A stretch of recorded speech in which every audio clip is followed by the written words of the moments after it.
نسو ایک ایسا مرد تھا جس کی شکل و صورت عورتوں جیسی تھی۔ عورتوں کی طرح سریلی آواز، نرم و نازک اور داڑھی کے بغیر وہ اسی نسوانی خصوصیات کا فائدہ اٹھا کر زنانہ حمام میں عورتوں کا مساج کیا کرتا تھا۔ یہ اس کا ذریعہ معاش تھا۔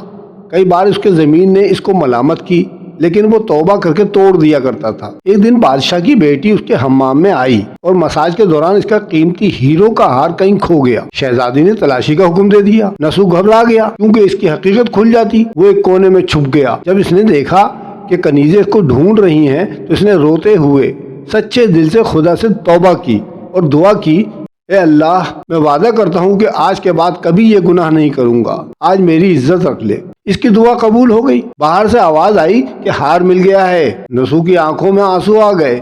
اس نے شہزادی سے رخصت لی اور گھر آ گیا۔ وہ جان گیا تھا کہ اب اس علاقے اور شہر میں رہنا ممکن نہیں، چنانچہ اس نے اپنی تمام ناجائز کمائی غریبوں میں بانٹ دی اور شہر چھوڑ کر ایک ویران پہاڑی پر چلا گیا۔ وہاں وہ اللہ کی عبادت میں مشغول ہو گیا۔ ایک دن اس نے دیکھا کہ ایک بھینس ندی کنارے موجود ہے اور گھاس چر رہی ہے۔ اس نے سوچا کہ شاید کسی چرواہے کی ہوگی۔ کچھ دن بعد وہاں سے قافلے کا گزر ہوا۔ پیاس کے مارے ان کا برا حال تھا۔ نسو نے ان کو اپنی بھینس کا دودھ پلایا اور سب کو سیراب کر دیا۔ نسو کے بہترین اخلاق سے متاثر ہو کر تاجروں نے جاتے ہوئے اس کو بہت سا مال اور پیسہ بھی دیا۔ نسو نے ان پیسوں سے وہاں ایک کنواں کھدوایا۔ آہستہ آہستہ اس کنویں کے گرد لوگ بسنے لگے اور آبادی بڑھتی چلی گئی۔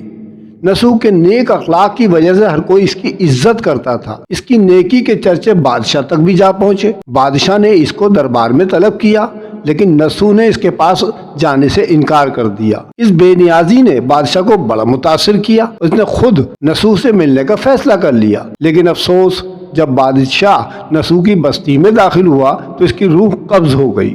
کیونکہ بادشاہ عقیدت مند کے طور پر نسو کے پاس آ رہا تھا اور رعایا بھی نسو کے اخلاق اور کردار کی وجہ سے پسند کرتی تھی، چنانچہ سب نے مل کر اس کو بادشاہ کے تخت پر بٹھا دیا۔ نسو نے انصاف کا نظام قائم کیا۔ ایک دن ایک شخص دربار میں آیا اور اپنی گمشدہ بھینس کا ذکر کیا۔ نسو نے اس سے کہا کہ تمہاری بھینس میرے پاس ہے اور آج جو کچھ بھی ہے اسی کی وجہ سے ہے۔ اس پر اس شخص نے کہا کہ اے نسو، جان لو کہ نہ تو میں انسان ہوں اور نہ ہی وہ جانور بھینس ہے۔ ہم اللہ کے بھیجے ہوئے فرشتے ہیں جو تمہارا امتحان لینے آئے تھے۔ یہ سب کچھ تمہاری سچی توبہ کا نتیجہ ہے۔ یہ کہہ کر دونوں فرشتے نظروں سے غائب ہو گئے۔ اسی لیے سچے دل سے کی گئی سچی توبہ کو توبۃ النصوح کہا جاتا ہے۔ اللہ تعالی ہم کو سچی توبہ کرنے کی توفیق عطا فرمایا، آمین۔